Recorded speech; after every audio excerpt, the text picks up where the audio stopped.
The September 17th, 2024 hearing of the county commission will come to order.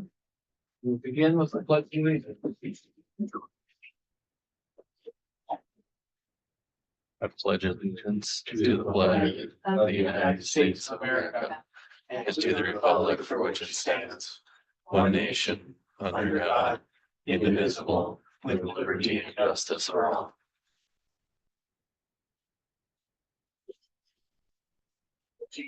First item is the approval of prior minutes. Everyone has had a chance to read them and so we have a motion. So move. Second, Mr. Ross, second. All in favor of the motion, signify by saying aye. Aye. Opposed, motion passed. Then the approval of the order of the agenda, Commissioner Ross, I think you have a change. Yeah, Mr. Chair, I would like to put planning and zoning right after 7B. Right after 7B, okay. Yep.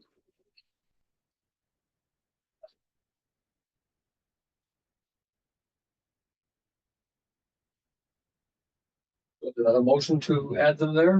Is there a second? Yep. Second. Second by Commissioner Peach.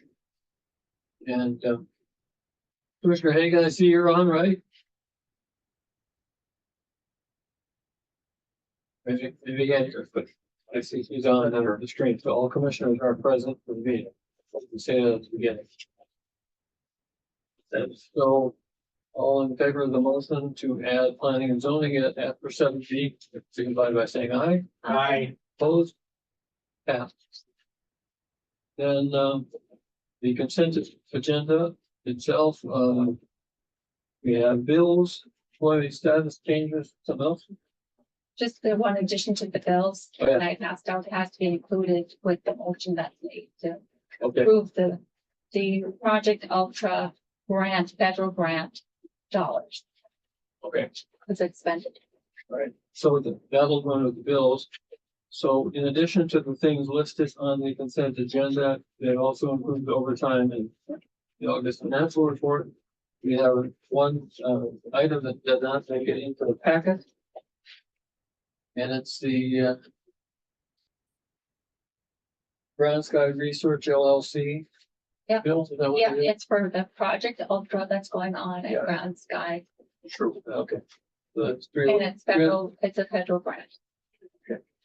Any questions about that? I would move approval. Second to Peach, Commissioner Rusted second. Any further questions? Hearing none, all in favor of the motion, signify by saying aye. Aye. Opposed? Passed. Item 6 is a special event permit. Is there anyone here to speak on behalf of that or? What? Speaks for itself? Pretty much. All right, Mr. Chair, members of the commission, I believe that the sheriff's department has been informed about the special event permit for ground zero in Emerito. I believe, is it the UND? Yeah, yes. Yes. Yes. no issues. And they had no issues. So with this special event permit, we have a motion. So moved. Commissioner Ross, second by Commissioner Rosted. All in favor of the approval of this request, signify by saying aye. Aye. Opposed? Passed unanimously.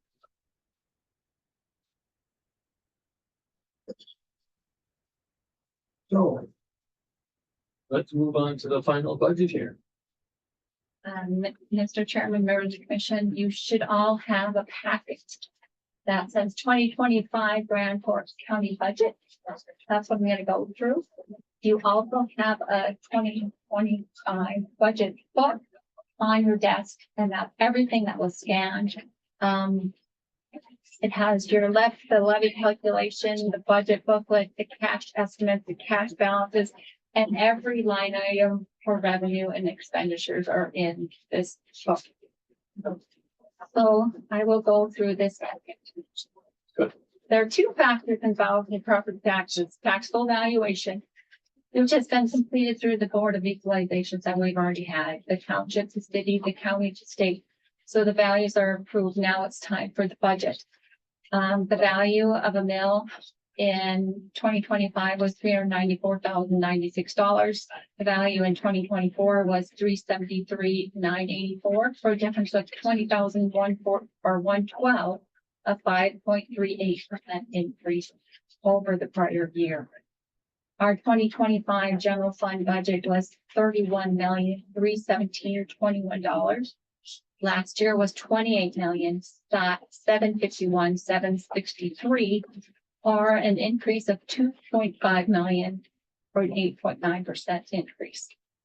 We used more, almost 1.2 more in cash than we did last year, and we had almost the same amount of revenue, just a little more, 45,165.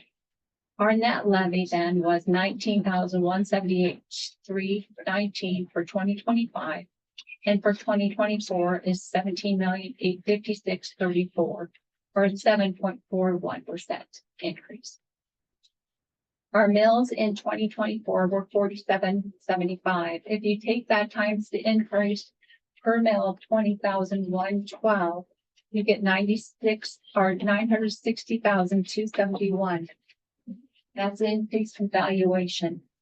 And then we increased our value for the general fund, we increased our mills for the general fund by 0.91, but it was 0.915, so it's rounding to 0.92.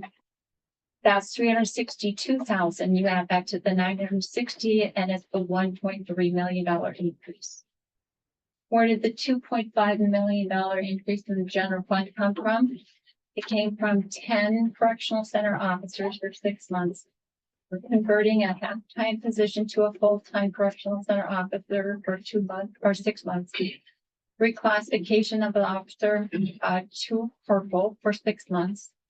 A quarter correctional center addiction officer. A correctional center custodian that's falling under the buildings and grounds department. The sheriff's deputy, 1 position, an IT position. We reclassified a reporter position from an 8 to 10. You did that in 2024, but that's the difference we're going to see from the 2024 budget to the 2025 budget. There's a 5% increase for the sheriff and the state's attorney, a 3% step for qualified employees on their seniority dates. 2% COLA excluding elected officials on 1/1/2025 and the commission. So the commission waived their 2%. Health insurance for existing employees only. And I say that because the health insurance for the additional employees is included in the dollar amount listed there. Then there's a difference on the holiday pay, the hourly employee, longevity, overtime, and the first life insurance are $1.7 million. That's 88% of the total increase without, we took the 600,000 out that we put in and we're not levying for, we're using cash for. The 1.7 million would be 88% of our income. Okay. And then there's 137 additional line items that increase 245,105. They're all listed together. So that's where the $2.5 million increase came from. That's the growth levy and the levy of 1.3. Then we've got the road funds. They had a gross levy of 725 and a net levy of 200,000. Or yeah, 200,637. Highway funds are not levied for, so they're not listed on the sheet. Capital construction had a negative 15,962 gross levy and a net levy of a negative 27,943. Weed control also went down.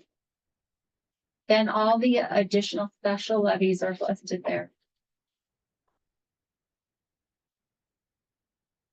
For a gross increase of 3.3 million or 6.63%, and the net levy is 1.6, so 4.89. So it's less than the increase in the valuation that we got, 5.38. our budget only went up 4.89. So the next page you've seen before, it's projected cash. So the general fund, was about $1 million higher than this, the last time you've seen this. But that's because August 20th, you approved doing a project, improvement projects for, buildings and grounds for, Johnson Controls. And so that's why we'll have, starting in 2025, we'd have $1 million less. So the items that I've highlighted in yellow, although they're in the general fund, you can't use those dollars for other things. So we have to take those out. So you remove that, you just have the county reserve, the parking lot maintenance, and the risk, that's safety and training, the 291. We're gonna spend about $700,000, I think more. So the end of 2024, I estimated 15.8 or 56% of your budgeted expenditures, which is a very healthy number. So where I'm using a more conservative cash number on the levy calculation sheet of 12,939,456. The difference and the interim is 5% allowance. Is so I think we're going to end 2025 with 11,277,000 or 35% of budgeted expenditures, which is still a very healthy amount. We're going to use $3.9 million to offset our expenses, and then we're going to put in another 600,000, or we did put in another 600,000 in capital improvements that offset the expenditure for $4.5 million. If we did not have our cash, our mill levy would be 58.54, which is very close to the 60 mil maximum. We will probably only be able to hold the levy down for one more year after 2025. And our 2026 budget will increase for a full year of wages for the correctional center positions by $428,700 or 1.09 mils. The next page shows you a breakdown by every general fund department and the increases that occurred. So nothing, advertising is the same, Board of Commissioners is down 942. Buildings and grounds is up 120,323. That's $88,000 in salaries and benefits. Also $30,000 for repairs and service agreements. $600,000 increase in capital improvements. The COB conference room is going up $800. The contracted services is going up $5,000, and that's Red River Regional. No, that wasn't Red River Regional. I'd have to go back and look to see what that $5,000 increase, but one of our contracted services went up. I don't know if it was the Humane Society or what, but I'll get back to that. Let you know. The corner is going up $7,028. Correctional center is going up almost $1 million with $918,450 from salaries and benefits. So most of that of their increase is from that. The county administrator, $10,644. 15,000 is salary and benefits. So other things decreased.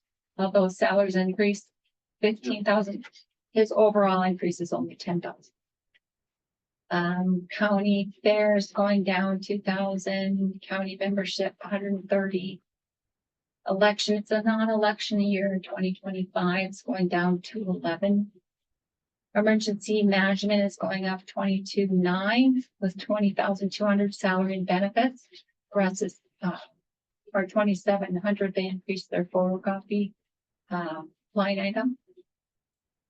Employee benefits $500. Finance and tax $8,319. Salaries and benefits are going up $7,519. The rest is from our auditing fee that will be going up. Human resources for $14,379, but most of that is salary and benefits. Information technology, 154.80, 134 from salary and benefits. And then the app enhancer software is going up 27,850. And that was paid by the recorder. Now it's going to be paid by them. So it's something new. It's just being paid in a different spot. In a different department. Insurance reserve, $60,000 increase. Our liability insurance is continuing to go up. Planning and zoning, 2722. It's all from salary and benefits. The ESAP budget, 61,727. Our share is increased and it's based on our 5-year average for all volumes. The recorder, 14,056,561, all salaries and benefits. The regional youth engagement center, 109,309 with salary and benefits, 29,000, but medical is going up 45,000. And their, I forget what the PBS, some standards is going up 13, performance-based standards is going up 13,500, and agreements 13,000.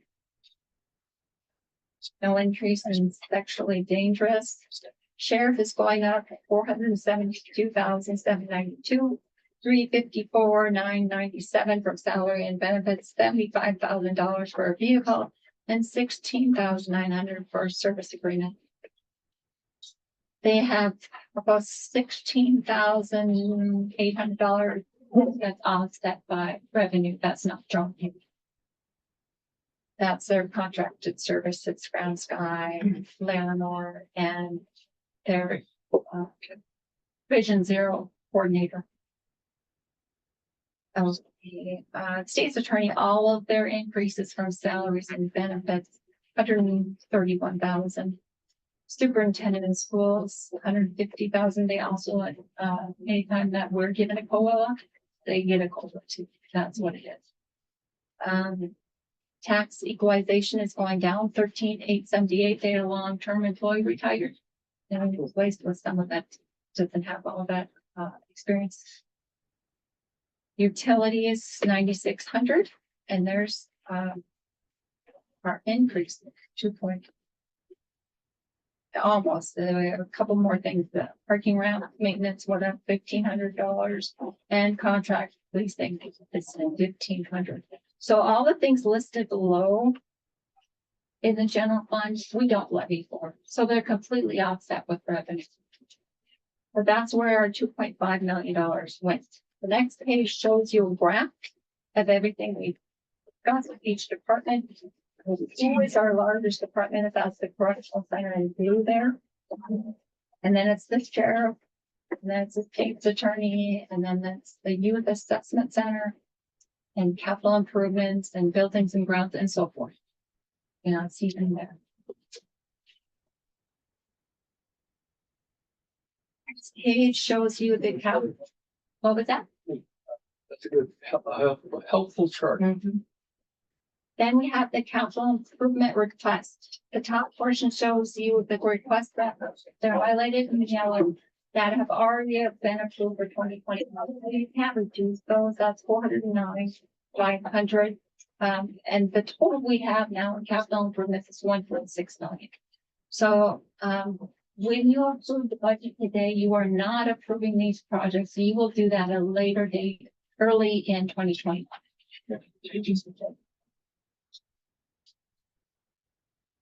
The next page shows you the county levies that we levy in addition to the general fund and the maximum levy that's allowed. And how did we get those levies? Most of them came by resolution by the county commission, a previous county commission board, and the year that they approved it. Some are just levies that we use, that we are allowed to use. There is a booklet, and there is a lot of levies that we do not use. And I could show you that as well, so you could see all of them. But the law allows all these levies plus more, of course. And we don't necessarily do the number that the maximum levy for these. but these are the ones we do. There's a couple that were voted by the people, the ambulance levy 6 mils, you cannot take that away. And you cannot take the, senior citizens levy that was voted on in 1988. So now we have the special revenue funds and the increases there. County Road and Bridge, their budget increased 725,701, but because of the increase in cash on hand, their net levy is not that much. If they're still at 10 mils, they want to stay at 10 mils. The highway, we do not levy for that, but it did increase 621,000. Capital construction went down 15,962.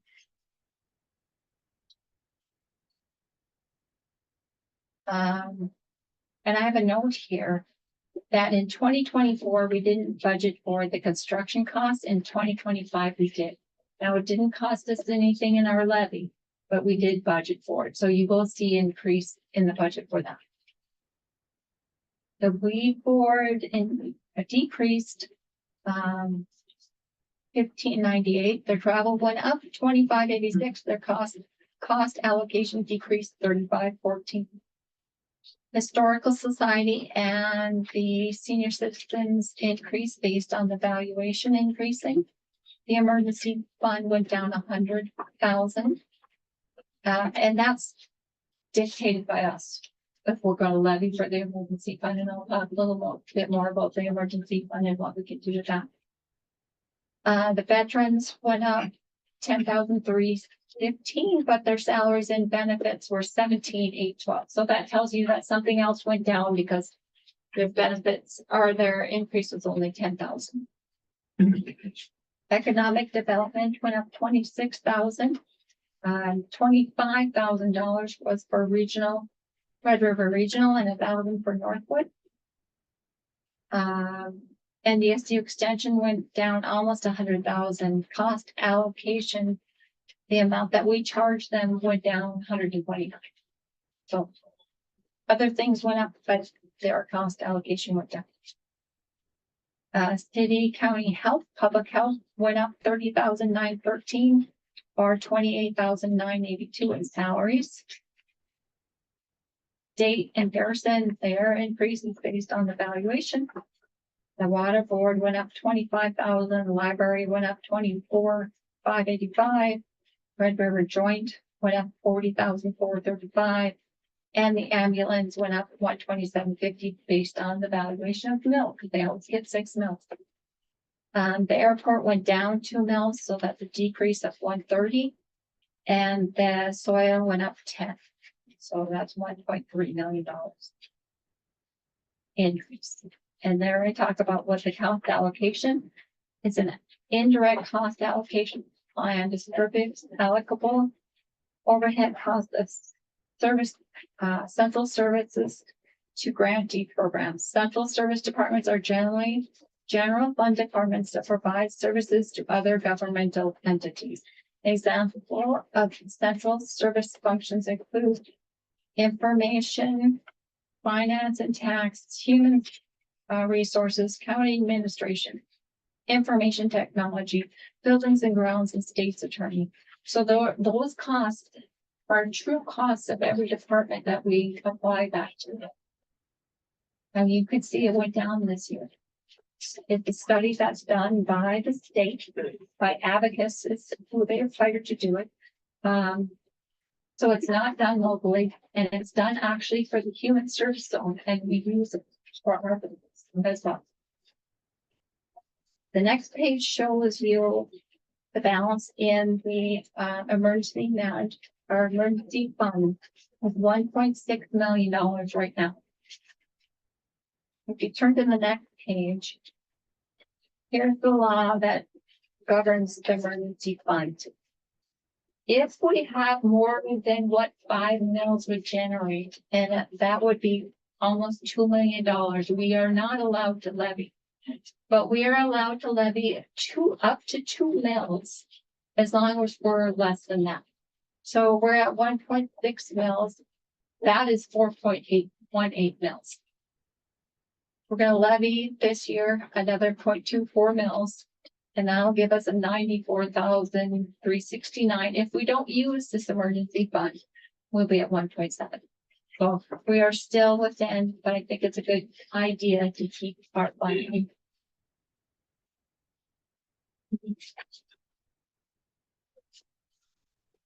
And the next page is just a diagram of all the county budgets and how they compare. So the general fund is the largest department at $31 million. They're all listed there, and the next is the road fund, and then the capital construction and the ambulance and so forth.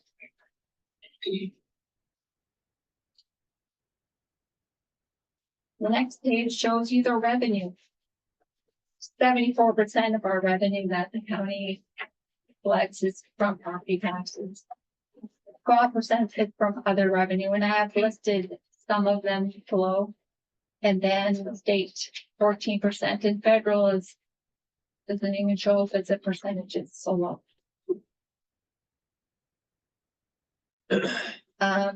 Prisoner board payments is 1.1 million for 2025. It was 800,000 in 2020.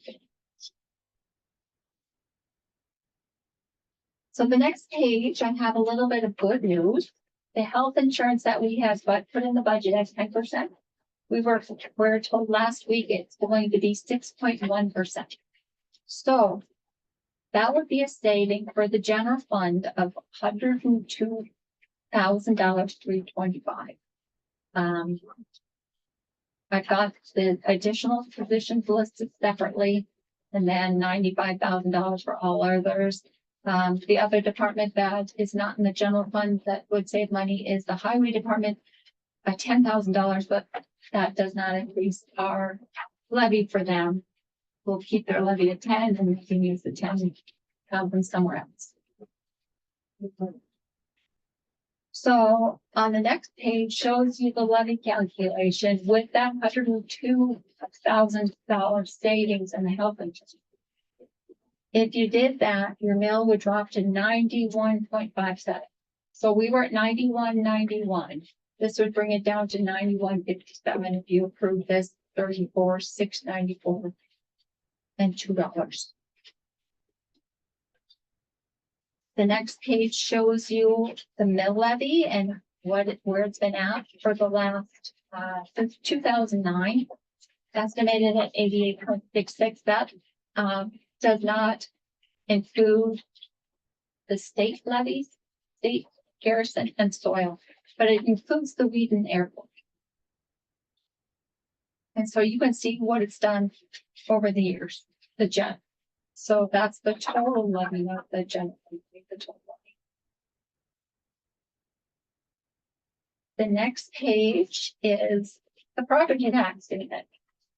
So if you approve that 91.57 and you have a residential property that increased of the average 4.7%, the county portion would be an increase of 1.45%. So it's an increase, but it's not a 4.7, it's a 1.45. And then the commercial, that was a 9.42% increase. So if you have a commercial property that went up, the average amount would be $65.50 or a 6% increase on your county portion. And your ag did not increase from 2024 to 2025. So that would show a decrease of $29.30 or a 3.1 decrease on the county portion. The next page shows you for $100,000 in valuation for a residential property would go down $13.19 per 100,000, 3.19 or 3.1%. Commercial $14.65, and ag would be the same, $14.65 decrease of 3.1%. The next page talks about the calculation of mills and how that's calculated. So we won't go through that, but it's there for your information.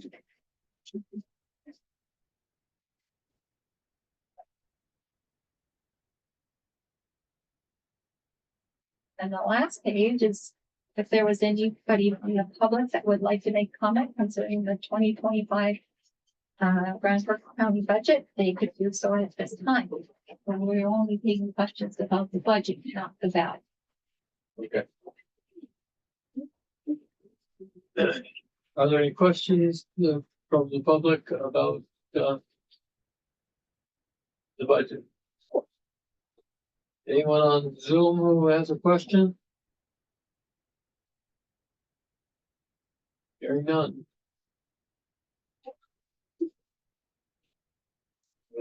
Okay. Don't think that any. And I need a motion to approve the 2025 final budget as presented at a net levy of 34,694,000.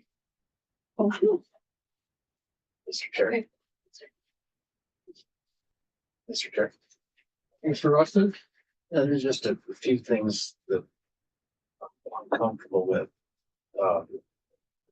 So I had a conversation with a couple of people, both the additional IT person and what its primary use is going to be. And there might be a money savings opportunity there to contract those services out in regards to I'm gapping, it's a 3-letter acronym, that there's that individual would primarily be doing. I think there's a possible thing we can look at there. Obviously, I haven't made money. Thoughts on the Historical Society, a huge secret. I'd like to see that zeroed out without a question. And, based on some public feedback, and I'm not talking just a little bit, but a significant amount of public feedback. I almost wonder if another cost savings area might be, and this could be unpopular in this room, I understand that, but to lower the library bill levy just a hair. Just a few things that kind of things that are floating around my head.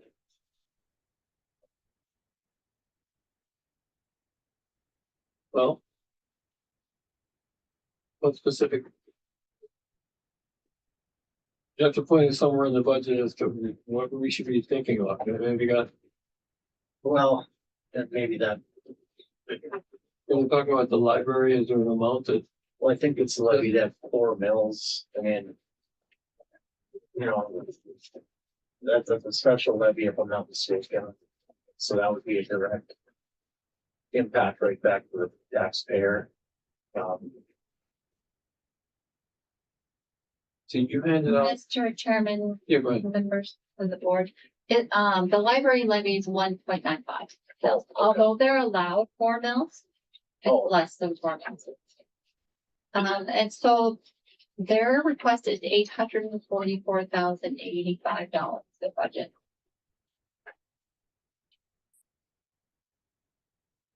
Where's the sheets that, says when the revolution will pass? Yeah. Yeah, I got your packet. I wish I had the page numbers on me. Oh, here we go. The library was a little resolution from 1979. To I think provide that's for the when library, the library was built. but I think that's when the library was built, the current library in 1979. and the allowed maximum levy would be 4, and you say it's at 1.9, 1.95. 1.95. Yep. Okay, does that answer any questions or what are your No, thoughts? I'm just pointing out a few areas where I think we could potentially save some dollars is all. I mean, it wasn't a motion, it was more just if there's any interest from my counterparts.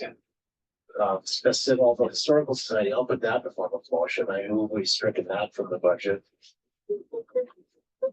Well, there's still a question behind you. Commissioner Roth had a question. Well, we can, if I understand right, we can approve the 2025 budget.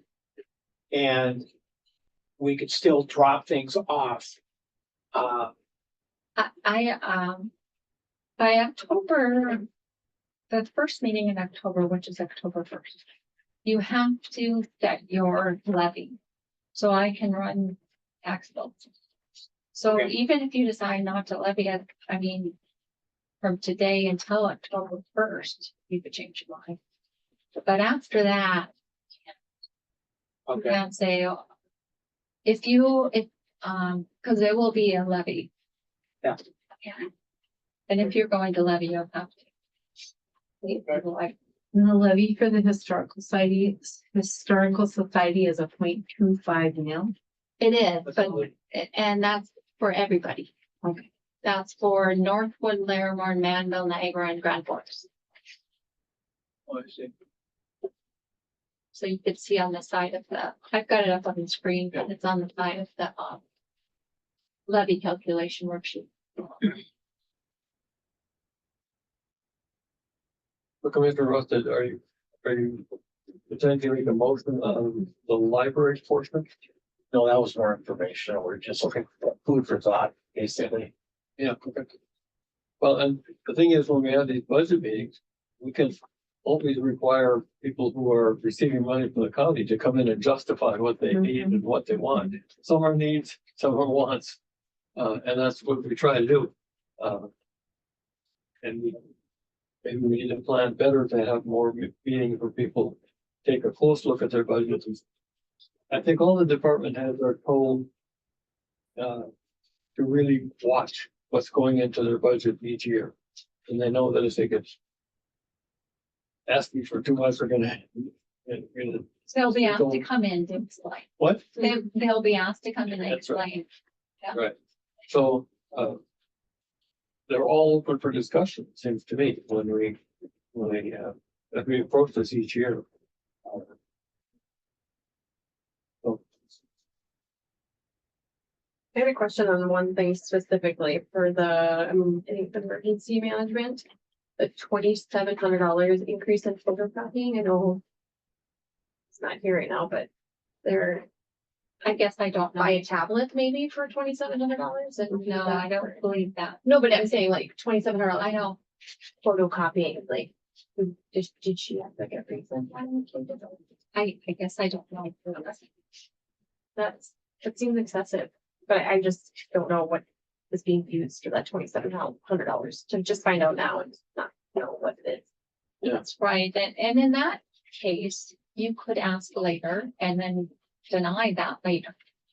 We're gonna levy our mills, but you could stop her from spending that if you decided that was not a good reason or. I just want some justification around it. And we can ask her to come to a future day.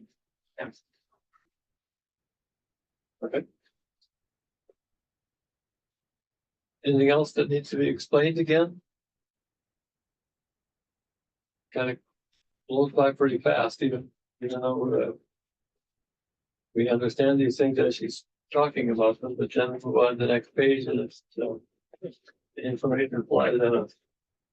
I did want to make one more comment. You had said about the department heads watching and making sure that, we're staying in budget, but it sounds to me that we're not gonna be able to hold the mill levies down much longer. So we really are gonna need to find a solution to do this rather than just paying cash. And I don't know if it's ever been done, but potentially having department heads decrease their budget by a percentage or two. That's just an idea, but I just don't know how we're gonna continue on this. Right. And the only bad thing about that is the salaries. Right, in our no, budget right, is right. 70%. Some departments more than that. Yeah. And so without cutting people, sometimes it's difficult to come up with that. Right. But Oh, I know that the pay and things like that are the majority of anybody's budget for a business, whatever it may be, but maybe just being more resourceful or, You make a good point because what we're seeing that this budget is probably easier than they're going to be in the next coming years. We are going to have to pay very close attention and maybe, I know we had so much fun on all the budget meetings we've had, but we might have to have more. agree, but And go over each thing. Because, we're in the business of serving the county, so we all realize that some of these things just have to be done. I don't think we need to cut deputy sheriffs. no, I don't think we need to cut no, state attorneys no. and people like that. So, yeah, I mean, everything's fair game to look at, and we just maybe need to start a little earlier or concentrated time in it, budget time again. I think we did quite a bit this year, but we could do more on some issues maybe. Just to piggyback off of what Commissioner Higgins said, because this doesn't forecast long-term out very well. It kind of, it sort of looks like we're kind of buying a year, then buying a year and having to buy down on cash or in the past, funds that the federal government gave us during the epidemic or whatever. And so I think, we need to really look at how this forecasts long term, because we are capped and we're, tickling the bottom of that cap right now. And so that's why when I bring up some of these things, it might seem like kind of petty, but But it isn't. we It gotta isn't though. nickel and dime a little Yeah. bit as a county and as a board, I think, in order to have long-time survival ability. We got an interesting vote coming up in November that could really throw a monkey wrench into things. And throwing a bill at everybody with raising taxes might really motivate voters too. So, I don't know, we're kind of staring down the barrel, and I think it'd be really wise for us to try to slice and chop wherever we possibly can. Especially if it's something like the Historical Society that only costs us money. I smile when you say that. One of the things that that went down by 8 votes when we voted on last time was the tax with the home rule charter. And that tax wasn't necessarily focused at the county residents, but focused at the people that come into the county and utilize the services, but may use them, may not use them, but leave and have never had to pay a dime for those services. And so that was really the focus with the home rule charter tax, which got defeated. But, and economic development is important because the more our community can grow, the broader the tax base can be. And that's yes, we can nickel and dime the budgets. Absolutely. I totally agree with you. But when it comes to the long range plan, how can we broaden our resources instead of, we're going to be capped off at 60 mills? And how can we broaden our revenue sources so that we continue to add the service or continue to provide the services that many are mandated in legislature?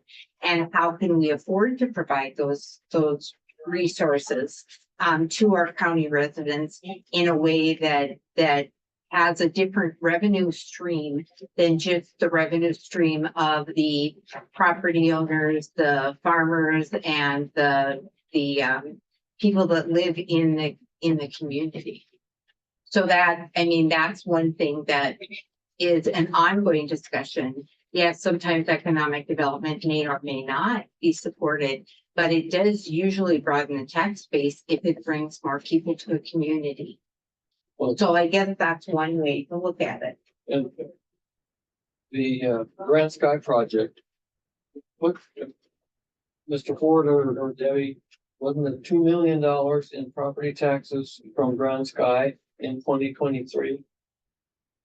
I can look that up rather quickly. Probably wasn't any more than that. What? Brought in from state and local, it probably wasn't any more than that. No, I Fair think estimate. that's a number that I have been telling people based Yeah, on. We found somewhere. That's based on the last And the info. fact is that was appealed 9 years ago. And it's the same kind of thing that when these big companies come in, we give them a 5-year tax break. Well, the Hugo's downtown was bringing in about $100 or a couple $100 in property tax when it was in an empty space. And now it's a full-fledged thriving business and all that. So the economic development is, we aren't growing like Fargo, but we are growing here. And there's some good things on the horizon too. But I don't think any of us had the idea that getting on the county commission means we'd be studying budget as much as we do, but that's what we need to do.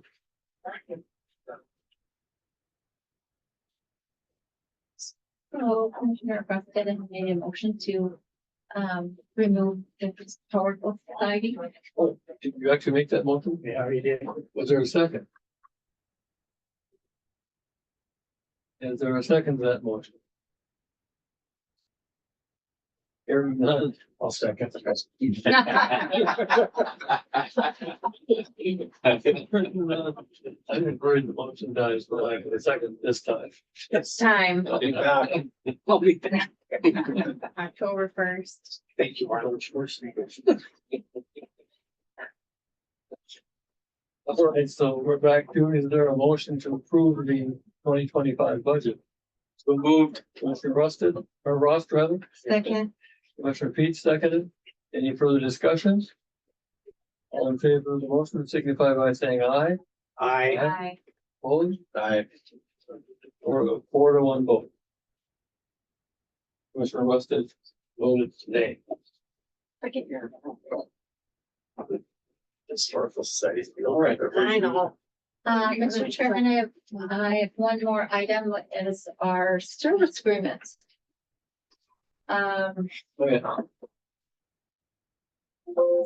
And it was a $5,000 increase for humane side. That's all.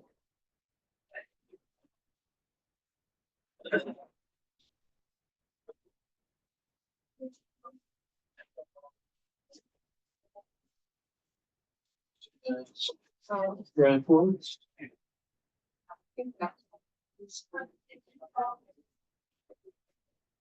that's 7B.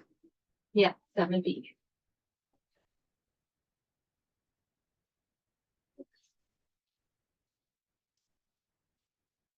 So it's not all the agreements, not all the service agreements, but it's service agreements for the Grand Forks Community Service. $16,000, the Humane Society for $25,000, State Kids for $25,000, the Children's Advocacy Center for $26,667. We don't have an agreement for CBIC or the detached centers yet. So those come in the future meeting, and then young professionals. So those are the service agreements that I'm asking for you, motion to have the chair sign those. All right, which ones will come later? The detox center and CVIC. Well, CBIC. Yeah. And they're all part of the budget. They're all together in the package. Any discussion or questions that you have for the Nelson on those? Is there a motion to approve? So moved, Mr. Ross, second. Mr. Rosted. All in favor of the motion, signify by saying aye. I, Opposed? That's unanimous. That is it. Thank you very much. All right. Then we would have planning and zoning at there.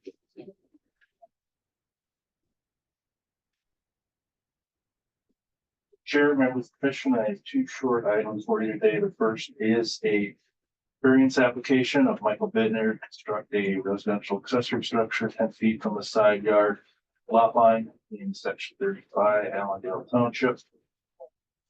Subject property is a 4.64 acre lot in an existing subdivision.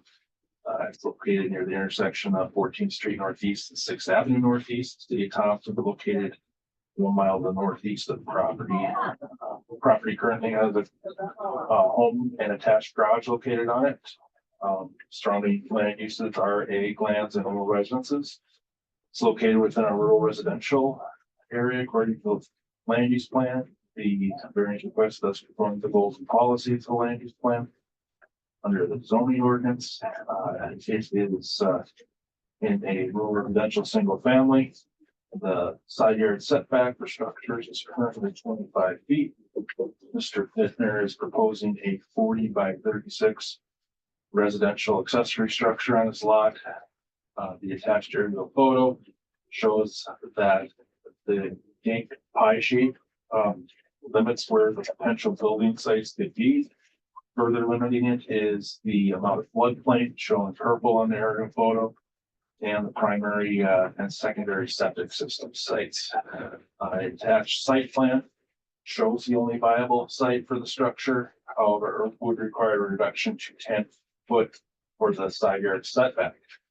The proposed structure is not located within any utilities. It's Allendale Township recommended approval of the request. Planning staff does not have an issue with the request. The situation should be considered unique because the contributing factors are not the result of the applicant. He does meet all the hardship criteria set forth in the zoning ordinance for a variance. And there's an argument that the property owner is being deprived of rights commonly enjoyed by other property owners in the development. The intent of the regulations would still be met if variance is granted. No precedent would be set for other requests. And planning commission recommended approval of at their September 17th meeting, and staff also recommends approval if you have to answer questions. I have a question. Does that affect, which adjoining landowner would that affect? It would affect the adjoining landowner to the east. He did receive a public hearing notice. I know the township contacted him, and I know that the applicant also contacted him, and they're having issues. So, do you need permission from that person or? No, we have to notify them. They can come in if they have an issue with it. They, they state the case and so forth. But no, I mean, they've been properly notified, and the commission wishes to, it's basically a commission decision. It's not contingent upon property owner. Yeah. Do they have to come to your meeting today or to this meeting to object? Nope, nobody came. No, that was the opportunity. Yes, yes. I would move approval of this variance. Mr. Bittner, Second. second, Commissioner Rusted. Motion by Commissioner Peach. And all in favor of the approval of that, report, signify by saying aye. Hi. Aye. Opposed? Passed unanimously. You got one more? Yep, second one is a application of Channel for a replat of lots B and C of block 1, Channel's second re-subdivision of section 10 of Brenna Township. The proposed replat is located near the intersection of County Road 5, Burns Avenue.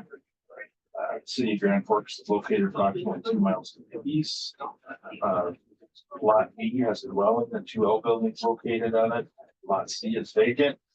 Both lots are owned by the applicant. According to the land use plan, it's within our Fairfield Reserve area. So the replat request does conform to the goals and policies in the land use plan. Under the zoning ordinance, it's within our Fairfield Reserve District. As far as the background, the purpose of this replat has 2 parts. First is a simple lot line adjustment. The outbuildings on lot B were constructed over the lot line, shifting the lot line south would resolve that issue. The second part of the replat would split lot C into 2 separate 3.4 acre lots, which would be consistent with the rest of the development. All lots would still meet the performance standards set forth in the zoning resolution. Brenna Township has recommended approval with no comments. Staff has no concerns with the request. And planning commission recommended approval at their September 17th meeting. I'll move approval. Thanks. Mr. Rusted, Mr. Hagan seconded. To approve just the planning report from Mr. Joe. All in favor of the motion signify by saying aye. Aye. Opposed? That's unanimous. Mr. Magnuson, one point, we were gonna talk about those other 2, right, with base. Oh, the rezonings. Yes, planning commission did recommend approval. We haven't heard back from the base yet. No, but if we can make an approval as a commission with the condition that the Grand Forks Air Force Base goes along with it, Then speed their process up. speed the process up a little bit. Actually, while we were at planning commission meeting, I did get a recommendation from the Air Force Base, and I think it's something you guys need to take a look at before we would Okay, do that. all right. Not for today, not for today. Right, so we wouldn't be slowing it down because we do have that recommendation in hand now, so. It would be just the next commission meeting where, because the base wanted to attend and. Okay. And they, so that, and then you guys can decide what you want to do with it. at that time. Okay, sounds good. All right, All right, thank you. Mr. Michelle. Anybody else see that, Myron? All right, so instead of something. I got it, and you're gonna want to see that. Thank you, Chair, Commissioner, thank you for this opportunity to bring this information to you. I bring two separate, primarily updates, if you will, for the mission consideration. Start out with the dome, not to start Commissioner Rusted having palpitations. it's not on the agenda. Overall construction on the dome is going relatively well. However, it's a slow process with that restoration and a lot of subcontractors involved. The pictures that were in the packet that Ms. Nelson has up on the screen provide some reference on the terracotta portion of the reglazing of the dome, not the entire exterior facade, only the terracotta. The questions for consideration for you as a commission is whether we pursue contractor's recommendation or whether we continue with architectural's recommendation on the spot repair of the glazing. And among the 3 or 4 photos that Ms. Nelson has up there, for instance, reference of each one of them, the ones with obviously a spalled open terracotta, those are areas that the contractor will have to go through and hand glaze, spot repair each one of those. And the architectural firm is wanting color match on those, on each and every one of those. And the base bid was for 140 square feet of reglazing spot repair around terracotta surface. There's roughly 2.5 times that to spot repair. So a change order is in order for that if it was pursued. Regardless, we're comfortable with contingencies that have already been approved by the commission for the value of this project. So it's not going to create an additional expense one way or the other. However, contractor is indicating that the additional amount from what base bid was drawn by the architect is going to be in spot glazing and color matching, trying to color match around the dome, because historical architect preference is to do that to maintain the historical appearance of a 100-year-old building. Is going to require a change order, which approximately 30% of the terracotta would get reglazed, doing the spot repairs all the way around. The contractor has posed an option to us through construction engineers for $26,000 change order to reglaze the entire terracotta surface on the outside. The one caveat we don't have yet is an answer from the Historical Society if they will approve the complete reglaze. The 2.5 times the amount from the 140 square feet will be nearly as mirrored cost in addition of change orders. So one way or the other, we see a similar change order coming in value for the glazing. The preference from the contractor is, and their experience is, reglaze the entire dome, make it one or entire terracotta surface, not dome. Let me correct myself. Reglaze the entire terracotta surface is all one color matching, and everything gets a exterior finish on the we don't have the head nut from State Historic Preservation SHPO. And so the notification I received from email from Elder Dunwoody is we are request number 111 in line for consideration from SHPO right now. So meaning there's 110 other requests throughout the state of historical requests that are being considered in front of that. So it could be a period of time before we have an answer on that. So you want to reconsider my I- motion for? Request that he goes before the budget. And like I say, no matter what, where we're at with contingencies in the dome project, we have the contingency money in the project and we're comfortable at this point. It's not a matter of we're going to be exceeding our limitations on this. We're nowhere near that. It's not concerned.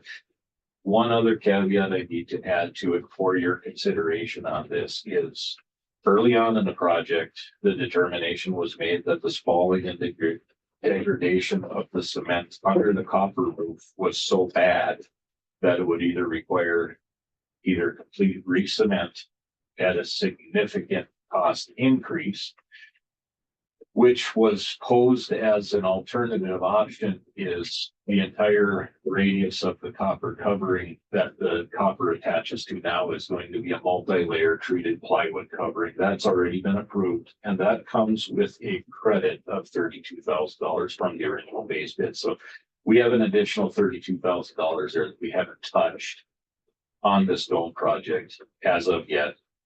It is in currently contract contingency bankroll, if you will. But it is an option that we could decide to use that if we get the approval from SHPO, but it has bogged the project a bit because Miller Dunwoody has the request out there. We're waiting on SHPO. Construction engineers wants to have the advisement and input from the county. I don't feel comfortable just saying, yeah, let's do it this way. I would like to get more higher authorities' opinion on what direction would you want to go on it.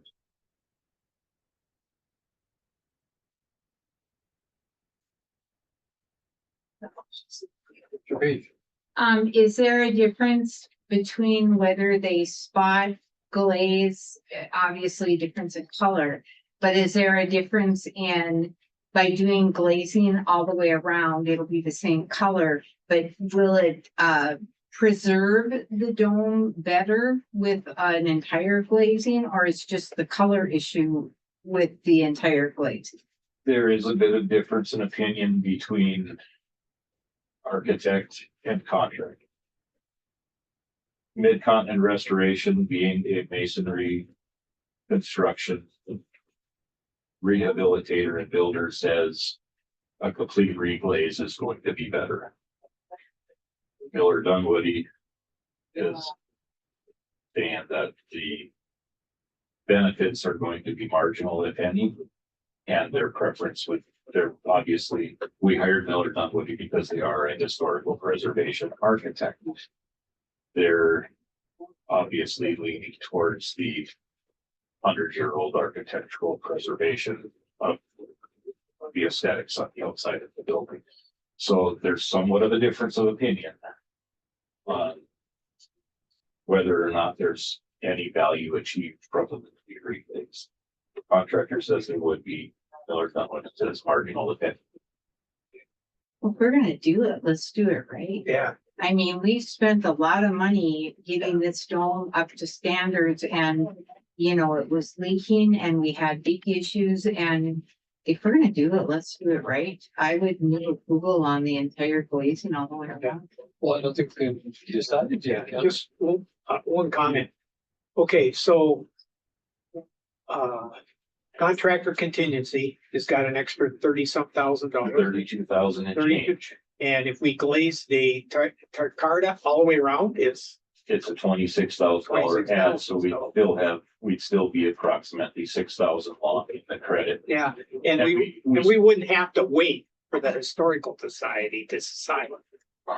Right, I hesitate in Miller Dunwoody approving before they get, I hesitate in thinking that we're going to get approval from Miller Dunwoody being our architect managing the project Yeah, before they know, but Who's writing their checks? this information is being brought to you as what do you want to do if we get the approval on it? If we then move with it, if I had my druthers, I want to reglaze. Or just do it. Beg for forgiveness rather than permission. yeah, I agree with Commissioner Peach. I think we should just reglaze the whole thing. Mr. Chair, sir, you can approve it today. And I've talked about this with Bill as well, and I agree on the reglazing the whole thing. I know this is a touchy point, but we do need to wait for the historical preservation office to weigh in, but you could move approval on Yeah. reglazing the whole thing contingent on their review. I think the chances of approval are better if we reglaze the whole thing rather than just patching. They might hesitate at that. That seems, that makes sense. Yeah. If the reglaze were to hit the skids based on recommendations that way, the patching is the historical method preferred. Yeah. That's why if we wanted to pursue this, I wanted more input for making the decision on it. And like I say, we're comfortable on contingencies where we're at right now, one way or the other, doesn't matter. Yeah. I guess I would second Commissioner Peach's motion Okay. to glaze the whole thing, Mr. Peach, the second. Pending approval. pending approval. One comment. Does it make sense for the historical preservation people to say it would look more like the old building if we just patch it? That doesn't make sense to me. It would, the whole objective from Miller Dunwoody on why they want the patching moving forward and why the historical wants the patching moving forward. If you look at some of those pictures, you'll see that there's natural staining on the terracotta and the blocking. So then where you have spalts glazing removed here and maybe it's dark green from the copper bleeding into it for 100 years now, you're going to be matching with a darker colored glazing than you would if you reglaze the entire thing. So you're restoring it to an aged look, if you will. You're restoring it to a patina look rather than just giving it one color and calling it good. But doing the whole thing would be similar to the way it was done in the first place, wouldn't it? Originally, it was all one color, yes. And it preserves it longer, I would think. Well, we still have our county courthouse being used. There are many across the state that have gone to disrepair and are sitting there empty or full of mold. All right, we have a motion. Any further discussion? Questions? Hearing none, all in favor of the motion to glaze the entire project area? Signify by saying aye. Aye. Opposed? Passed unanimously. Pending that approval, Yeah. I'll sign that change order when it's. That's where we're going. Yeah. Next one is update to the ramp and in regards to the full closure that we have on the ramp right now. It's becoming concerns are becoming about available parking with absentee voting and early voting coming in. With the amount of limited parking downtown right now. Construction is probably not as far along as we would like it to see, but we are in a comfortable place to where we could open up first floor of the ramp and not have any demolition or anything from the commission's decision of the closure for risk of anything, any debris damaging anybody's vehicles, anybody or anybody. I have a couple of handouts. One is from Mr. Clevin with 82S, who's managing the project for us. I invited him tonight if there's questions directly for him. This is his update of where the current condition of the construction is at. And where we would like to move forward with a partial opening of the ramp. Few things to be considered with partial opening of the ramp or full opening later this fall as work continues to move on are above and beyond that. We have consideration then for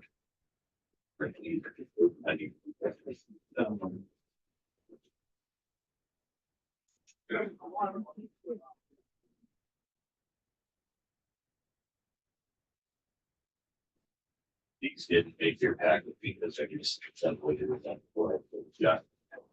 Email to Ms. Nelson.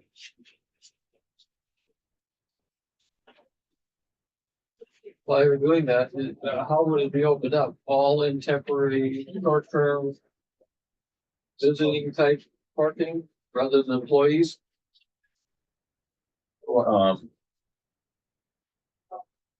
I'll stay.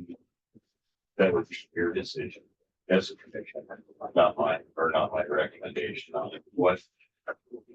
Where we're at right now with what we have for on the two colored graph, if you look at the one that says second level on the bottom, this would be, in my interpretation, this would be, they look at second floor with first floor below, first floor being blue on this picture.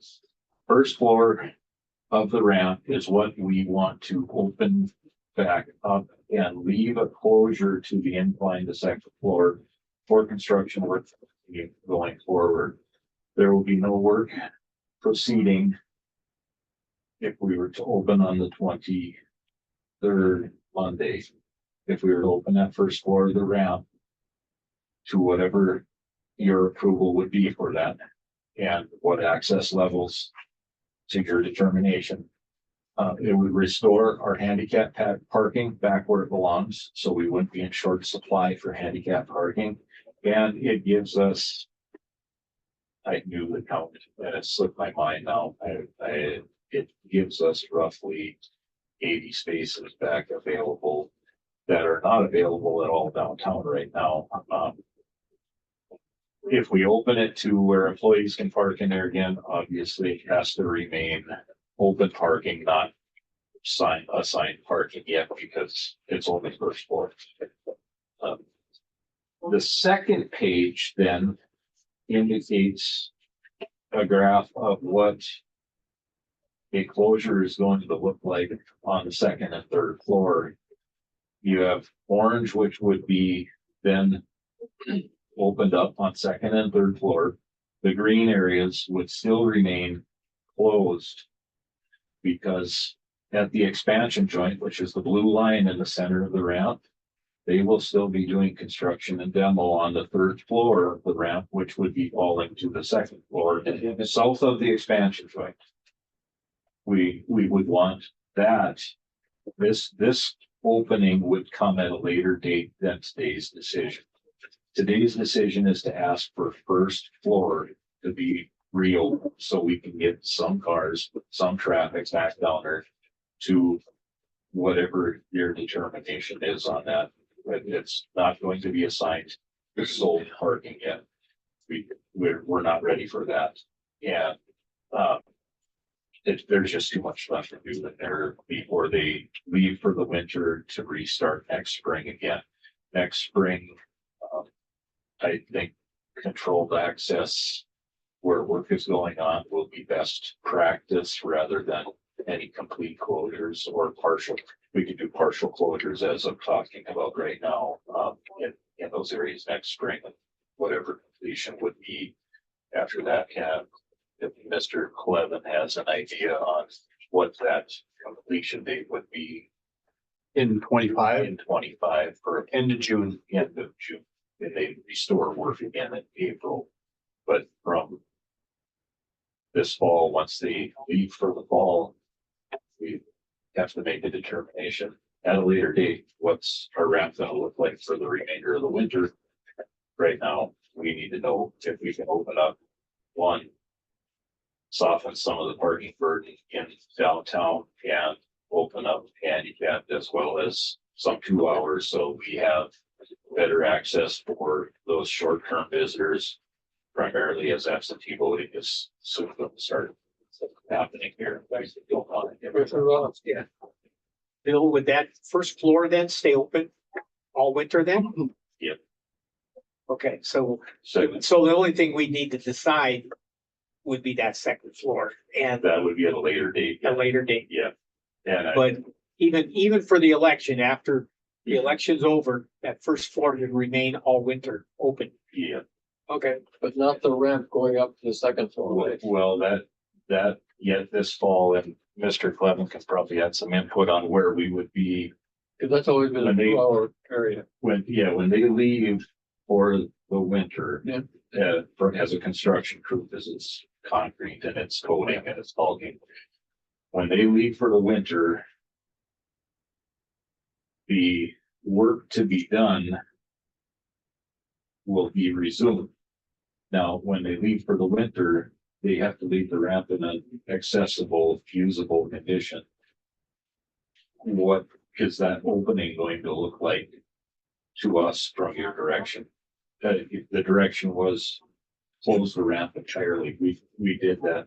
We're asking to open the first floor now, and then what it looks like in a few more weeks when we open up some or all of the rest of it. That's yet to be brought to you. Does anyone have an idea so far as to how we would it be all some 2 hour parking and some first come, first served, or what? Well, I think it should be first come, first serve and no reserved spots Right. right now. And it just the first floor. Did you keep any 2 hour slots though? You have to have 2 hours for the customers or the clients, don't we? Well, I don't know. I think it's still first come, first serve. You know, everybody that goes in the ramp is a customer, Sure, but basically. wouldn't it fill up, wouldn't the first floor fill up with just employees who are here 8 hours? Yes, it could, but keep in mind, if you free up 80 spots, that's 80 less cars parking on the streets. For the 2 hours as well, so So To Ms. our Nelson. employees would fill it up and the clients who come here wouldn't have a place to park for an hour. But they wouldn't regardless. But But then they wouldn't regardless, if we didn't. Open the whole front of the county office building's gonna open up. and you restore access to those 11 ADA spots in the ground. Yeah. Which then frees up the ADA spots that we've reserved in front of the cops. So if you have 80 more vehicles in the ramp, that's 80 less vehicles on the street. To Ms. Nelson's point and concern, those that are gonna come and do the early voting or absentee, they're gonna look to park on the street. They're not gonna look to on the ramp. They'll want a 2 hour spot Right. on the street. I would do first come, first served. That'd be my recommendation. Because then if you put fees back into place, it's impossible to say, okay, now Ms. Nelson, that's your spot, and keep someone out of it. Right. I would think that's it. Until the ramp is done, you Right. can't have any of that reserve stuff, so. And before you make any decisions, I would like to invite Mr. Clement to add anything that I've missed that you can add to it so you can make a good informed decision. I now know what, Bill Grashevsky's panic look is when he's looking for a lifeline. I didn't bail you out quick enough, Bill. Yeah, a couple things. There's a question about what would be closed in the winter. Worst case, south half of roof level. And the caveat there is there's right now some openings that they did some demolition that we've left open because we had to get the engineers to look at the demolition and make sure the detail was right. And in that process, the ramp got closed and refocused efforts to ground level and second level. So the remnant work that is possibly not gonna be restored to a place where I would be comfortable with people walking on foot traffic, south half, upper level. That we're still kind of, we're not gonna get the contract done this year. But like I've told the contractor, I said, but that doesn't mean we're gonna give up trying. So we're still focusing here on getting a lot of work done. So that's the caveat on closure. To clarify what would be done prior to closure to allow parking, basically anything that would prevent a risk to your clients, using words that we've talked about earlier, is going to be done with an exception, two exceptions. A short little 6-foot section of guardrail on the very, very bottom end of that sloped wall, if you will, when you're driving up to the second floor, right on your right-hand side. One little section of guardrail there, and the work required to replace that's one parking stall that you temporarily close off. We're not cutting concrete, we're not flying debris, we're pulling a piece of metal out, sticking a new piece of metal in. And then some work at the overhead stiffeners that keep the expansion joint from being too floppy vertically. They got to weld in some angles that they'll have to do a small isolated work areas because they recognize we're not done because I'm not done. So I got to just kind of work in a small area. So, but loose debris, drain piping reinstalled, electrical reinstalled, lights reinstalled, all those things will be done. And the report that Bill handed out kind of delineates that. So back to that concept of we're not going to complete the work in 24, but let's go try hard to get as much done as we can. There's another paragraph in the report that talks about ongoing work that they do expect to get done in 2024, which basically will be everything north of the expansion joint on the second level and the roof level. Any holes in the deck that they've started because of demo, those will all get repaired and replaced. Guardrail painting, again, focus on the north side of the expansion joint, but get as much done as we can elsewhere. And then other work as much as possible. And then, like with most things, the inclusions are important. In other words, in this case, work we will get done, or we'll go down die trying, what won't get done. And given where we're at in the calendar right now, traffic membranes won't get done. Very temperature sensitive work. And temperatures now starting to get a little more nebulous. Related to that, waterproofing sealants around the perimeter. There's a little sloped piece of concrete that kind of feathers into the perimeter. There's a joint sealant that goes all the way around that won't get done. Again, some temperature sensitivity.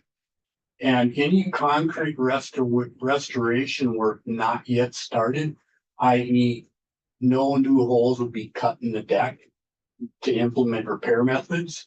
Again, because of sensitivity of time and to focus on the things that have to get done, which, to reiterate, getting the first floor level open, getting the north half of the ramp done at all levels, all work in the north half, and then as much other work as possible. So that's kind of the detailed clarification what Bill has already reported. And obviously I'm here to answer questions.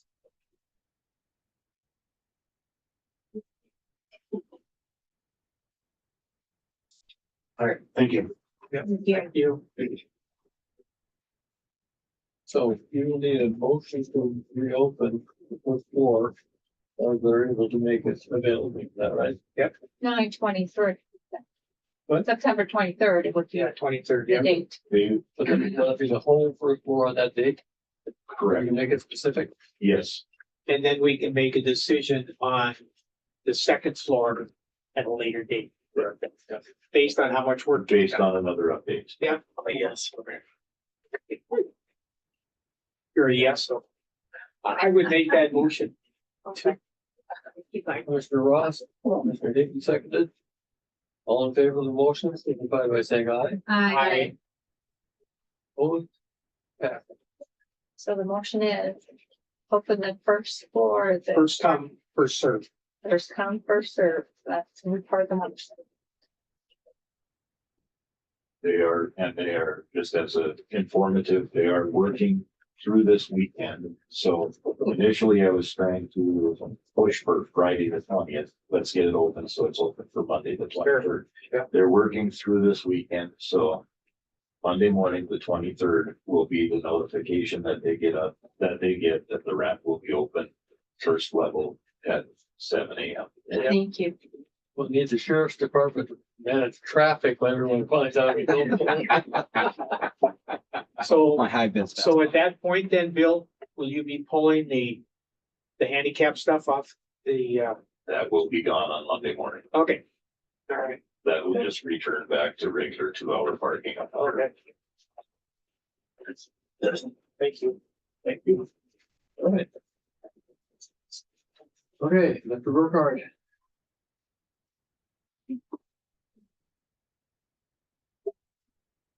Mr. Chair, members of the commission, I come before you to request approval signature of the pharmacy service agreement, which begins on page 180 of your packet. In April of this year, we signed a contract with Sapphire Health to provide for and configuration of software to automate our medical records. That configuration process has been ongoing and is about complete. We're actually testing it now with live data. The second part of this process, though, was to procure a pharmacy capable of providing the volume necessary for the correction center, the ability to integrate with Sapphire Health software, as well as deliver medications in a timely manner. And for this, Diamond Pharmacy was the chosen pharmacy. Diamond Pharmacies, whose agreement you have before you, works directly with Sapphire Health software and has the capacity and ability to serve the needs of the correctional center. While we have been using Diamond for months now, the agreement before you provides amenities to the county only upon entering the said agreement. Specifically, with the approval of the agreement, Diamond Pharmacy would provide us at no cost to the county 6 medical carts, which have a retail value of just under $13,000. The current medical carts we do have actually were from Diamond Pharmacy from many years ago, but are old and in need of repair, so the timing couldn't come any better than right now. The agreement before you has had multiple drafts prior and has been reviewed by myself and State's Attorney Wamstead multiple times, and at this final draft, we have neither of us have any concerns in this final agreement. And you're more than welcome to ask her. What I do seek from you today is just a motion to accept this agreement and the allowance of the chair's signature so we can formally enter into the agreement, providing us access and use of the equipment as you would see in section 4. Melissa, any issues? No concerns. Thank you. With speech? I would move approval of that motion. Question. Oh, sorry. Oh, it's okay. No, I was looking through, if I could get to the right chair. So this is medication that we're already providing the inmates anyway, right? It's just a service that goes through. So is it gonna cost anymore? I just was reading about the percentage and then like the amount for like, generic prescriptions and name brand prescriptions and stuff like that. So that could be additional cost.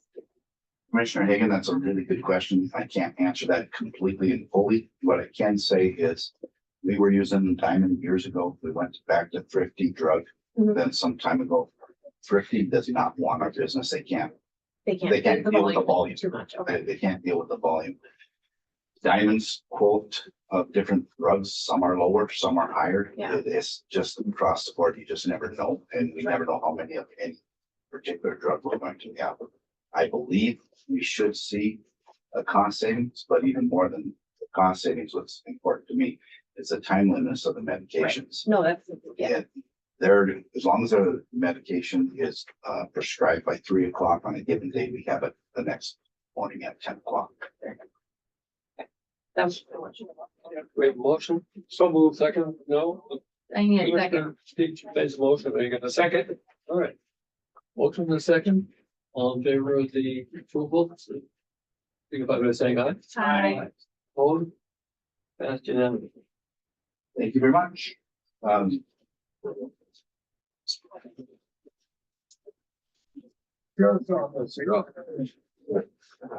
Thank you. I come before the commission this evening, asking the chair's signature on the fiscal year 25 DOT Vision Zero Safety Grant. This is a historical grant that we've gotten for numerous years. And there's no changes. We had a slight increase in what was granted to us, and that was justified by the amount of agencies that are requesting more funds for traffic safety enforcement. So and I'll take any questions. I'll second that motion. Wait, motion. Mark, Anything seconded? All in favor? Let us say aye. I, Aye. Opposed? Yeah. Thank you. Easy.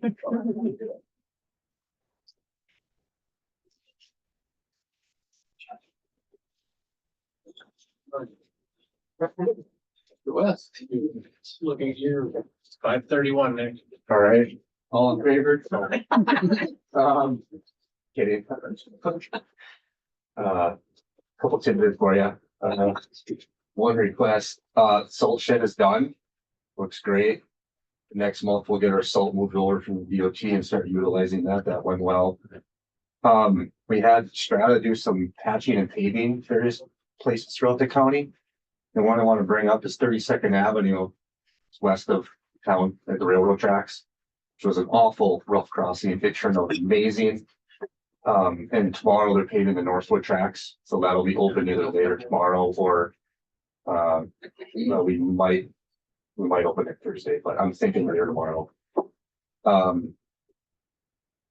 Manville Bridge, that the big bridge swing is working on, that's moving along well, and they did a big pour on that a week and a half ago now, the last big deck pour, so that's done, and so it's just cure time and dirt work and miscellaneous items that's going well. And our crew is finishing up, I call it the Bundy Bridge, it's on the Bundy property, the new timber bridge we built from scratch. That was kind of fun and little overwhelming, I think, for our crew, but they did a great job. So far anyway, it's not done, but it's looking well. They set the beams on today, so that should be open later next week. Northwood Shed, the contractor's starting. Well, he moved over to today. I think he'll start working tomorrow.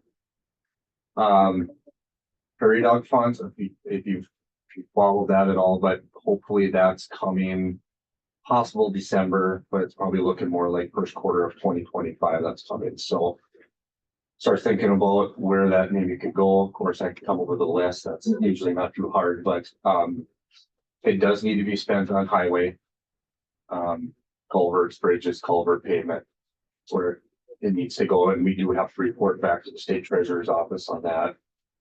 Probably the one biggest update for the group here is Eagle Avenue and the flex fund grant we got east of Reynolds V. Pilar.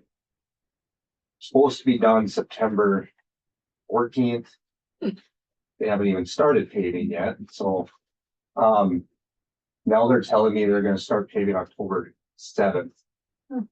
Right in the middle of the beat campaign, which is not good. So we'll see how that goes and see how the weather is going to cooperate. So paving, we like it warm, beats, they like it cool. So if it's too warm, they can't haul. But I don't know how that's all going to work. It's just so weather dependent, and if the contractor actually shows up on October 7th or not. Good news is I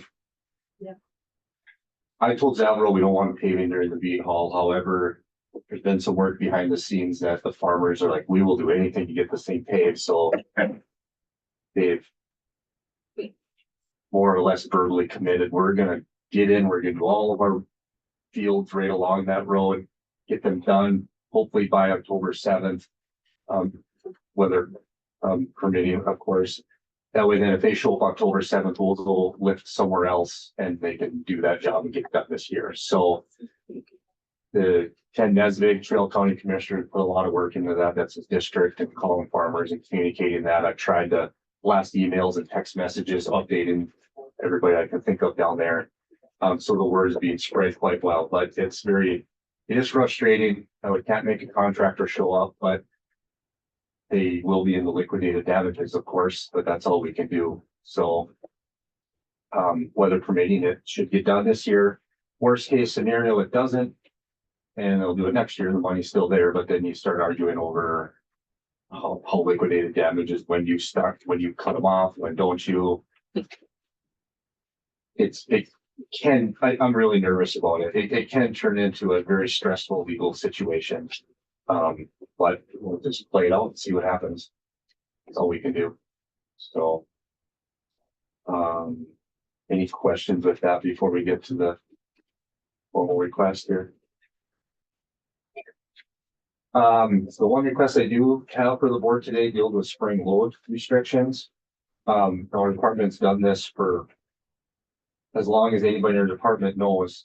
And what our methodology has been the same for at least 50+ years. Don't know exactly when it started in the detail that it is. And it's outdated in my opinion. The DOT has updated their system a couple of decades ago, to my knowledge, and I think it's time that we follow suit. There's two parts to my request here, and one is to change our weight structure to match the DOT. And it does a number of things. One, it's more clear to the traveling public, and two, it's a lot better for law enforcement as what those weights are. So. I came up with a chart in the back showing how the weights would compare versus the old system, our current system versus the new DOT system. And so say like a 6-ton road, you think it would just be 6 ton per axle, but it's not. Well, our old system it is, but the DOT system it's not. So, and that makes sense with the weights and how axles work and how it loads on roads. But so our current 6-ton system is more with the DOT 7-ton system. But and where I really want to go with that is match the DOT system. So if a road is 6 ton, it's the same on Grand Forks County as it is on the DOT system. So that way a truck that's moving around has the same restriction, whatever it is. I think it would be good for the traveling public.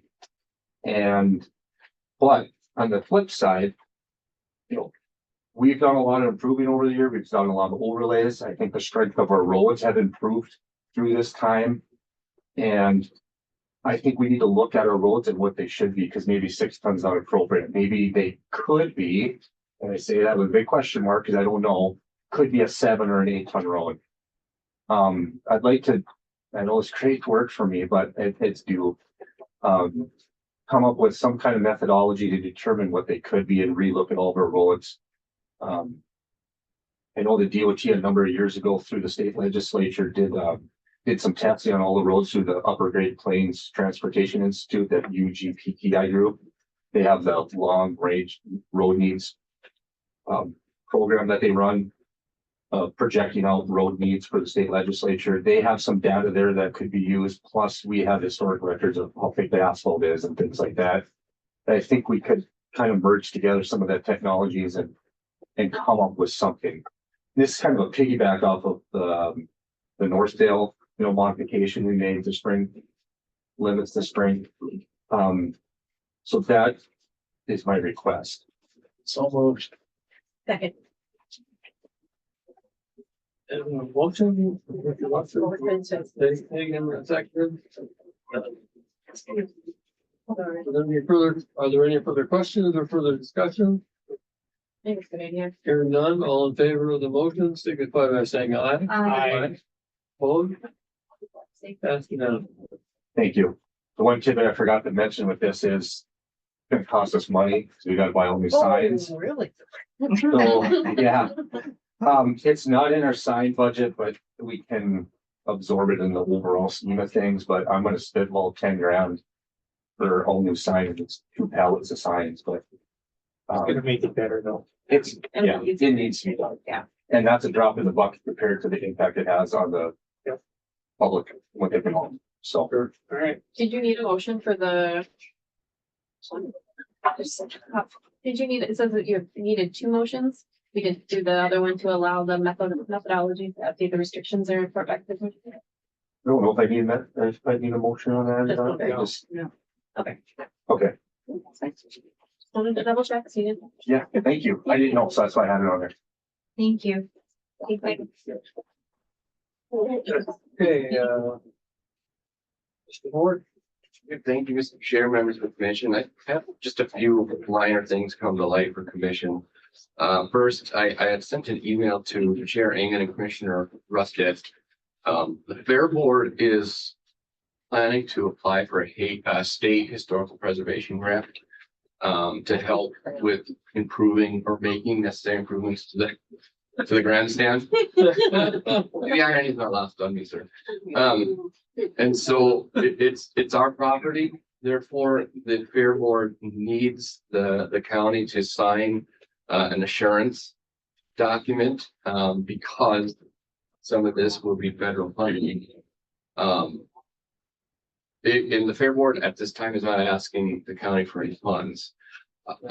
Based on discussions the commission has been having with historical preservation lately, I feel I must point out that if the commission votes for the chair to sign this, and that the Fair Board gets the grant, we're bound by historical preservation laws by accepting the funding.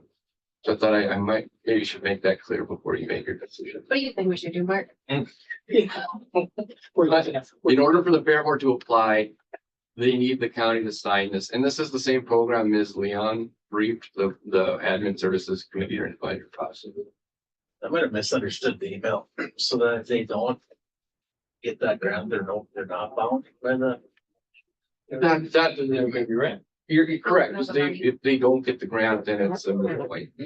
But then we're paying for it. But yes, you're correct. Thank you, Ms. Longstead. I understand your question, sir. There is still a covenant on the grandstand. So that was another question, was that preservation covenant still on or not?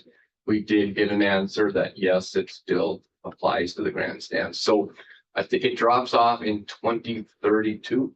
2030.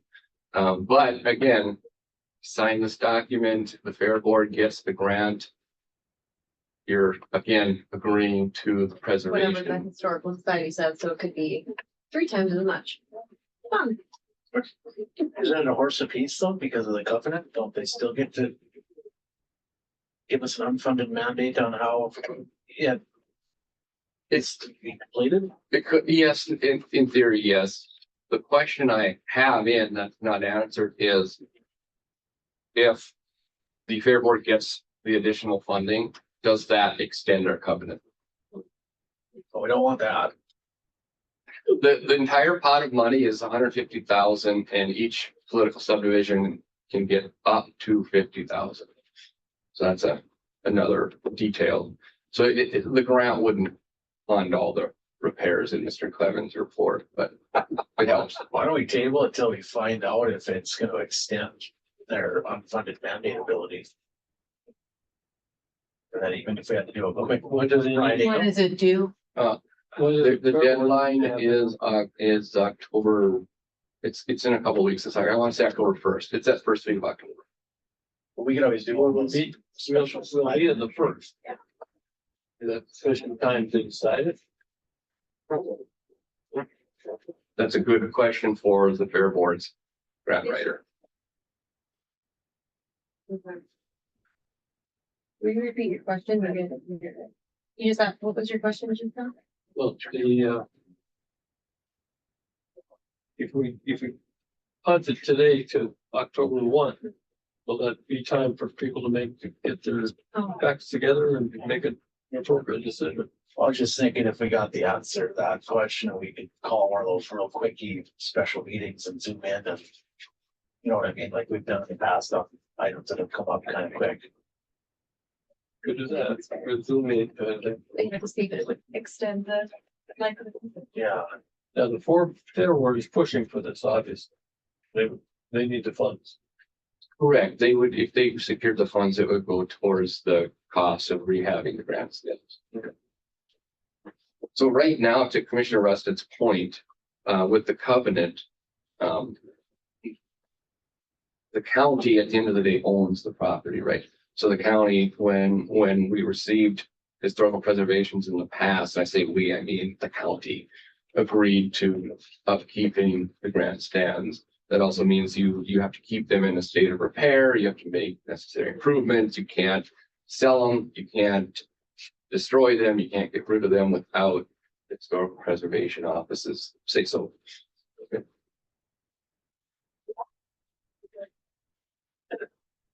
So there's no motion that needs to be made right now, but if we have a consensus as how to go about determining this issue, because we have to get it done for them pretty soon.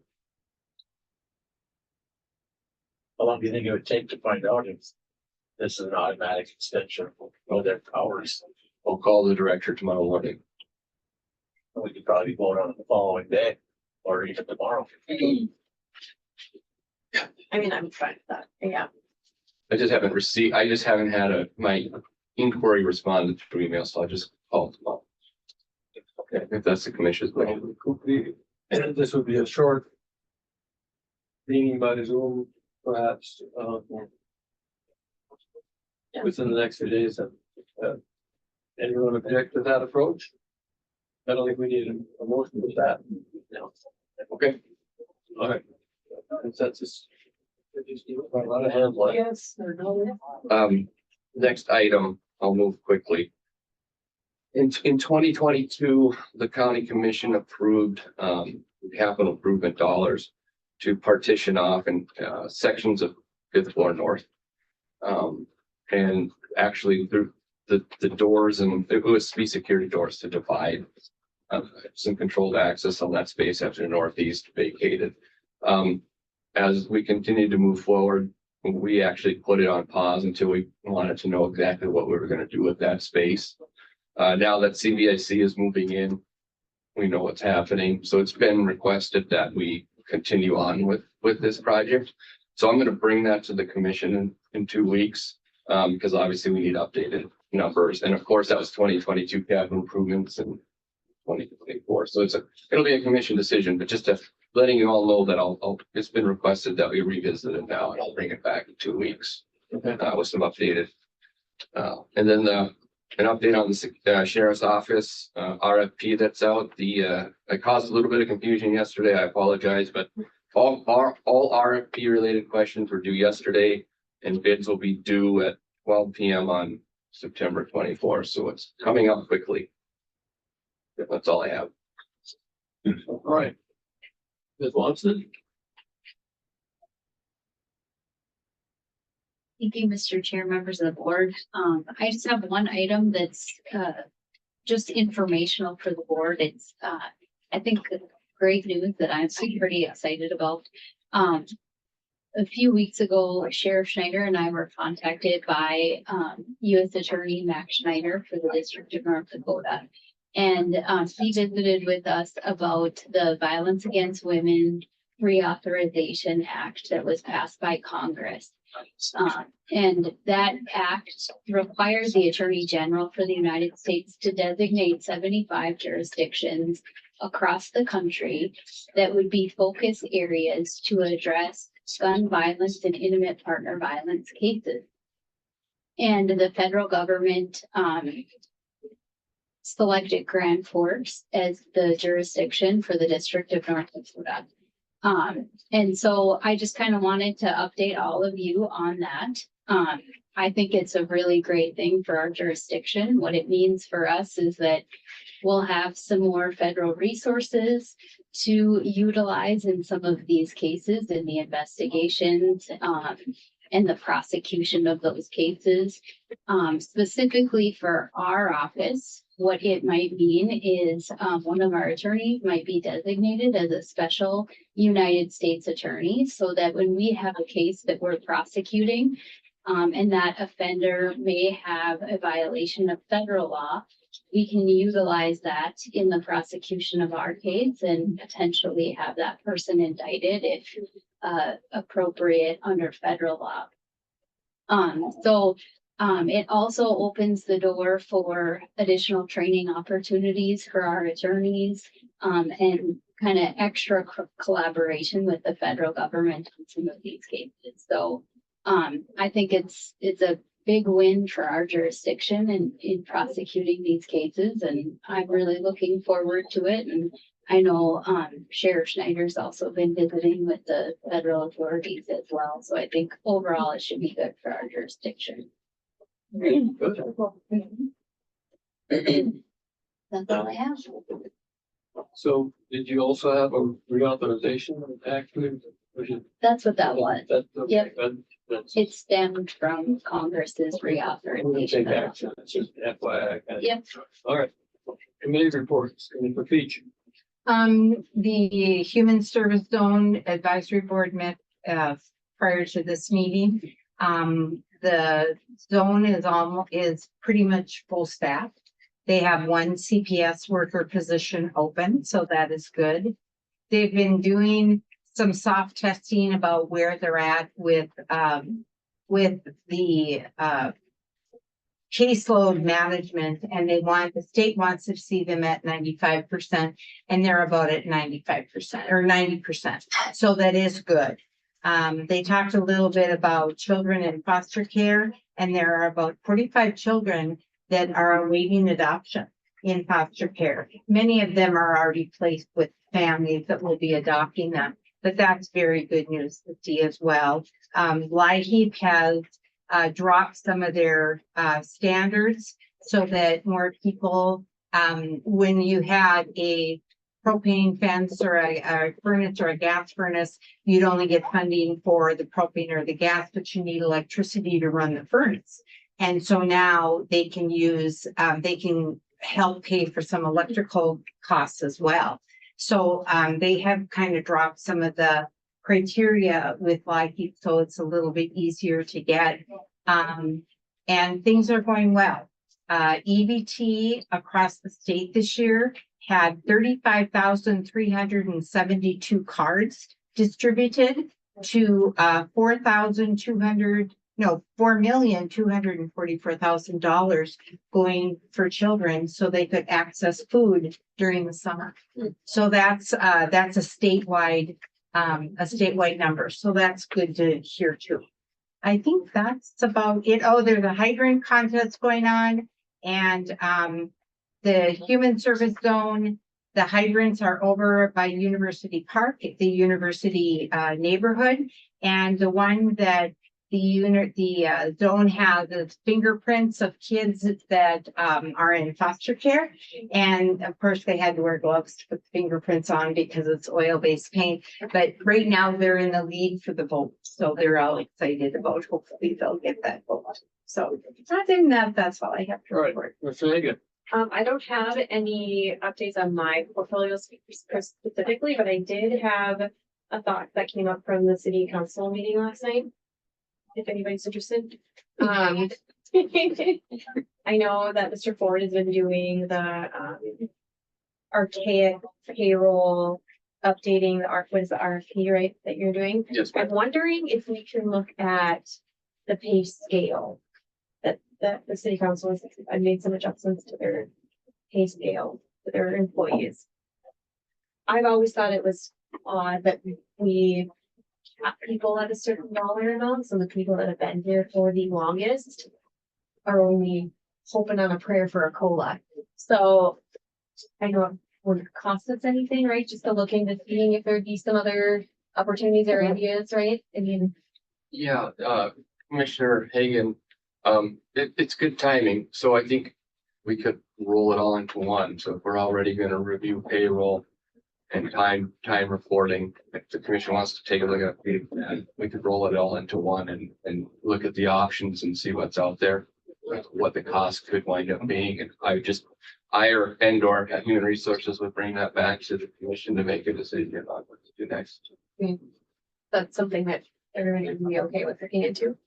Since like it'd be a good opportunity for us folks that are on the higher end, especially. Anything else? Nope, that was it. Thank you. For us, then? Got our briefing from planning and zoning, so that's it. From where? Planning and zoning. But yeah, that's me too, planning and zoning, and then construction out of jail, we've gone to every other week, every other Tuesday now. So that's good because we're not spending any money. We also, 4 of us were out at the air base. Oh, that's right. We went on a tour. It was very informative. Got to see Global Hawk, tour. And, got to hear all that rubber being put out on the, runway from EVOC training by law enforcement in the area. Yeah. And, yeah, it was, very good. So, Mark got to do some sort of, what was that, announcement? Yeah. The- The I'm not really sure what it was called again. It was- high frequency Yeah, global yeah. satellite communications. Hmm. Yeah, the acronym. yeah, what she said. Yeah. That was pretty cool. Okay. I mean, Anything else? you got No, that's it. Okay, on that same tour and it's always interesting to see what's going on out there. See what else did we have? Oh, we got the correspondence? No. Of the delegate. Delegate. Yeah, We need to select a delegate, Ms. Nelson. yes, no, actually. So, Are you willing to be you can. nominated? could be a commissioner, could be the state attorney, Or could be, the auditor. there we go. Go ahead. Anyone applying for the job, or is there a motion we should have, or what?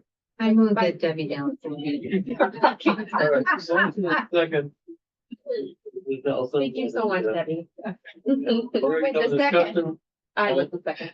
All in favor of the motion signify by saying aye. I, Opposed? Unanimous. Passed. And just one piece of correspondence, is that it? That's it. Have you seen that? Okay. I Yes. think we may be finished. Motion to adjourn, please. Second. All in favor? I, Rebecca Osowski got the new planning and zoning in your place. Mark made sure that she got. Mark, have you seen the new lettering on Highway 2 by the airport? Really catches your notice. Yeah, I was out. Yeah, I worked with you. I was like, I was in the car with somebody. So we have a lot of meetings.